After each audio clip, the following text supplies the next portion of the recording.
На Белсаті новини. Коротко про головне розповіду я, Юлія Лобанова. Вітаю.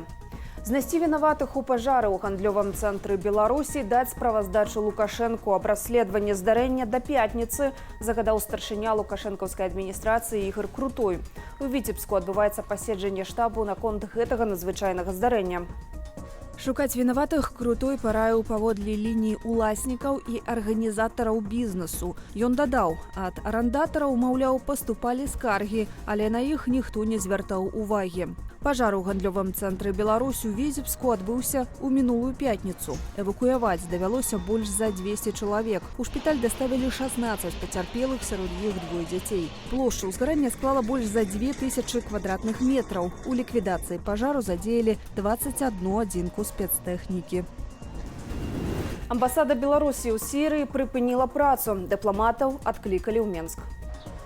Паведамляюць, што амбасадар Беларусі ў Сірыі Юрый Слука некаторы час пабудзе ў сталіцы на кансультацыях, пасля якіх плануюць паглыблена ацаніць абстаноўку. Для надання дапамогі грамадзянам Беларусі часовы консульскі пункт запрацаваў у Бейруце, сталіцы суседняга Лівану. 8 снежня стала вядома пра падзенне рэжыму Башара аль-Асада ў Сірыі, які кіраваў краіною з 2000 года і заняў пасаду пасля свайго бацькі, што прыйшоў да ўлады ў выніку вайсковага перавароту ў 1970-м. 8 пацярпелых у выніку дарожна-транспартавага здарэння ў Валожанскім раёне Менскай вобласці. Кіроўца маршруткі не справіўся з кіраваннем і з'ехаў у кювет. Мікрааўтобус перакуліўся, людзей даставілі ў шпіталь.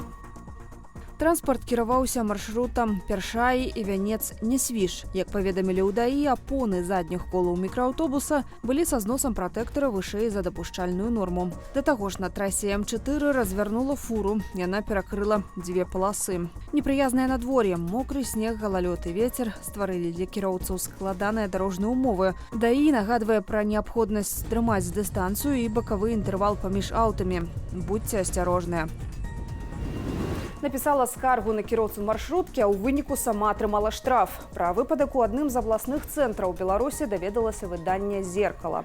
Незадаволенасць пасажыркі выклікала адсутнасць рамянёў бяспекі ў міжгародняй маршрутцы, што не адпавядае правілам бяспекі. Жанчына напісала скаргу ў ДАІ. Калі да транспартавага сродку дабралася праверка, у салоне знайшлі і рамяні, і нават налепкі на фатэлях з напамінам пра неабходнасць прышпіліцца. Паколькі пасажырка ў сваёй скарзе згадала, што ехала непрышпіленую, на яе і склалі адміністратыўны пратакол.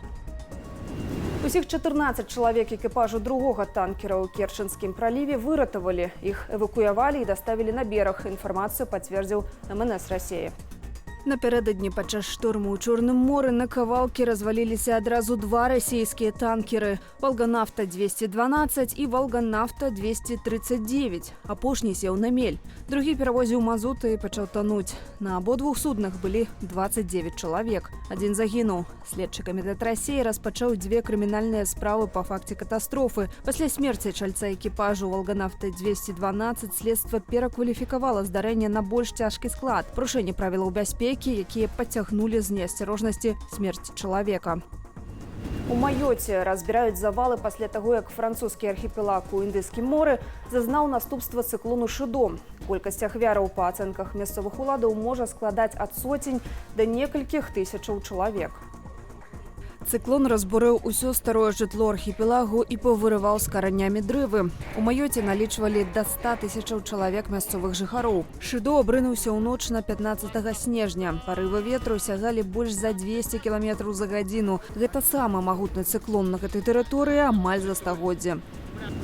Навагодняя аздоба ледзь не каштавала жыхарцы Беразіна жыцця. У кватэры адбыўся пажар праз кароткае замыканне гірлянды.